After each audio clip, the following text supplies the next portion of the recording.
ओम शांति। आज 7 अक्टूबर 2023 की मुरली को हम इक्वेशंस के द्वारा रिवाइज करेंगे। और जैसे कल बाबा ने याद पर अटेंशन खिंचवाया, याद के तरीके बताए, आज भी बाबा हमें याद करना सिखा रहे हैं। तो पहली पॉइंट है, क्यों याद करना है? क्योंकि छोटे बड़े सबका मौत सामने खड़ा है और सबको बाप के पास जाना है, तो बाप से ही बुद्धि योग लगाना है। फिर दूसरी पॉइंट है कि ये याद का रास्ता कैसा है, जो बड़ी मंजिल है। बाबा ने कहा मासी का घर नहीं है, मेहनत है, और ये ऐसा रास्ता है जो सिर्फ हम जानते हैं। फिर तीसरी पॉइंट है, तो अब क्या करना है? स्वर्ग में जाने की तैयारी करनी है। कैसे करनी है? मुरली लिखकर फिर रिवाइज करनी है, बाबा की याद में रहना है, और साथ में धारणा होनी चाहिए। अब कैसी होती है धारणा, तो वो भी बाबा ने आज बताया है। चौथी पॉइंट है कि याद की यात्रा में रहने के लिए धारणा क्या है?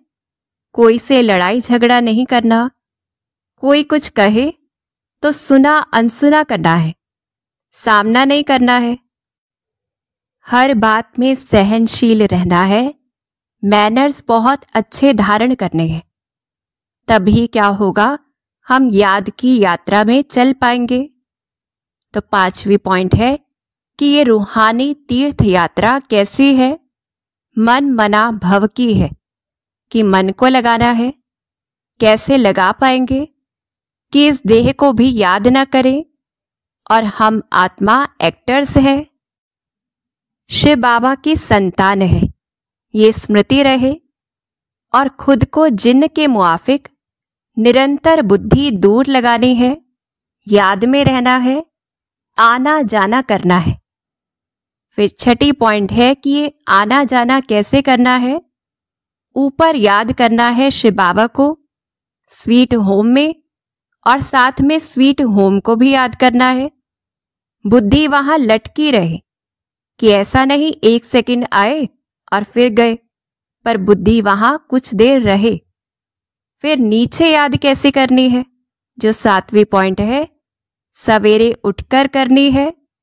हाथों से कर्म करते दिल बाप की तरफ रहे।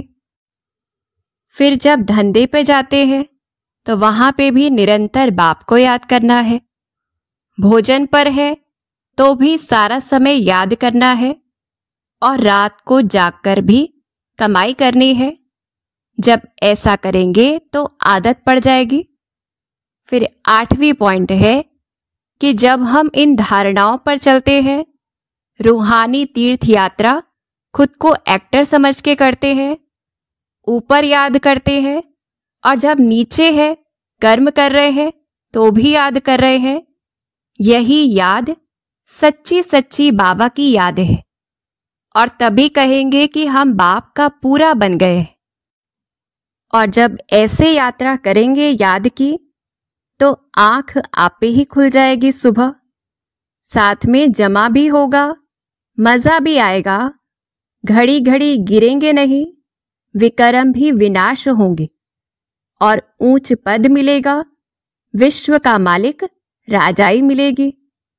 सच्चे सच्चे स्वर्ग में हम चले जाएंगे, हमें सदगति मिल जाएगी। हमेशा के लिए स्वर्ग आश्रम में जाकर बैठेंगे। तो याद रखना है कितना फायदा है। फिर बाबा इस पर भी अंडरलाइन कराते, जो 9वीं पॉइंट है, अंतकाल अगर भगवान को नहीं सिमरेंगे तो स्वर्ग में जा नहीं सकेंगे। तो पक्का करना है, और कैसे याद करना है उसे, तो वो भी बाबा ने बताया है। जो 10वीं पॉइंट है कि बाप के रूप से देखे, जो बेहद का बाप है, निराकार है, रूहानी बाप है, जो सुप्रीम परम पिता परम आत्मा है। ऐसा पिता जो भक्ति मार्ग में भी कितना ख्याल करता है हमारा, और हमारे ऊपर मेहनत करता है। अभी भी पतित दुनिया पतित शरीर में आता है, मेहनत करता है, जो हमें बाप के रूप से वर्षा देता है, सुख देता है, जो रहम दिल है, तो ऐसे याद करें। फिर टीचर के रूप से कैसा है? 11वीं पॉइंट है, जो सत्य श्री अकाल है, ओशियन ऑफ नॉलेज है कि ज्ञान का सागर है, ओशियन ऑफ ब्लिस है, आनंद का सागर है। और कैसा है वो? ऐसा बाप जो हमें पढ़ाता है, जो और कोई पढ़ा न सके, क्योंकि ये स्पिरिचुअल नॉलेज है, आत्माओं का ज्ञान है, जो हम आत्माओं को वो समझाता है। फिर वो एक ही है जो सच्चा सच्चा बेहद का गुरु है, हमें माया से युद्ध करना सिखलाता है, हमारा उस्ताद है, ऐसा जिसका कोई गुरु नहीं है, जो हमारी सद्गति करता है ज्ञान के द्वारा, और वो एक ही है जो सतगुरु है। तो ऐसे हम बाबा को याद करें। और फिर 12वीं पॉइंट में बाबा अंडरलाइन कराते कि कुछ भी बात हो जाती है, भूल हो जाती है, तो क्या करना है? बाप को सुनाना है, उसे रिपोर्ट करना है।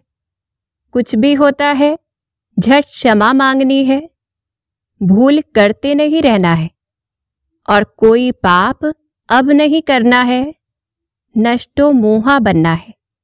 तो क्या होगा? हम हल्के हो जाएंगे और हम अभूल बन जाएंगे।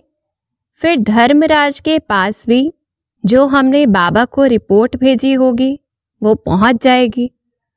और धर्मराज कैसा होता है तो वो भी बाबा ने बताया है। 13वीं पॉइंट है, धर्मराज ऐसा होता है जिनसे कुछ भी छिप नहीं सकता है, जो जजमेंट देता है कि किसका दोष है और उस अनुसार सजा के भागी बन जाते हैं। तो बाबा का राइट हैंड धर्मराज है। फिर 14वीं पॉइंट है कि अगर हम नहीं मानते हैं श्रीमत को तो जन्म जन्मांतर के विकर्मों का बोझा तो है ही। समझते नहीं हैं बाबा की बात को तो रजिस्टर खराब हो जाता है, निंदा कराते रहते हैं, विकर्म करते रहते हैं, और रिजल्ट क्या होता है? सतगुरु का निंदक बन जाते हैं। फिर ठोर पा नहीं सकते, अर्थात पद भ्रष्ट हो जाता है। 100 गुना बहुत कड़ी सजा मिलती है। तो धर्मराज के रूप से बाबा अंडरलाइन कराते हमें। तो अब जबकि हम सब कुछ समझ गए हैं तो क्या बनना है? त्रिकालदर्शी बनना है। ड्रामा के सृष्टि चक्र या कल्प वृक्ष के आदि मध्य अंत को जानने वाले।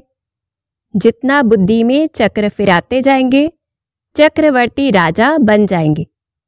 फिर जैसे बाबा ने कल हमें दृष्टि से शक्ति लेने की ओर इशारा दिया था तो आज भी बाबा पक्का कराते जो 16वीं पॉइंट है कि जितना हमारे अंदर साइलेंस की शक्ति होगी तो बाप की दिव्य दृष्टि के द्वारा हम खुद में शक्ति जमा कर पाएंगे, खाता बढ़ जाएगा और जितना हमारे पास जमा होगा उस आधार पर हम समय आने पर दूसरों को भी दे सकेंगे और चेहरे से खुशी की रूहानी झलक दिखाई देगी जितना जमा होगा, और उस आधार पर ही श्रेष्ठ पद के अधिकारी बनेंगे। तो अंडरलाइन करना है, दृष्टि के द्वारा शक्तियां जमा करना है और पूरे विश्व को देना है। फिर अंतिम पॉइंट है कि जितना नेचुरल अटेंशन रहेगा हमारा खुद के ऊपर तो किसी भी प्रकार का टेंशन आ नहीं सकता, क्योंकि टेंशन कब आता है? जब स्थिति ऊपर नीचे होती है, अर्थात अटेंशन नहीं रहता है। तो सभी पॉइंट्स के ऊपर अंडरलाइन करते हमें होमवर्क करना है। अच्छा, ओम शांति।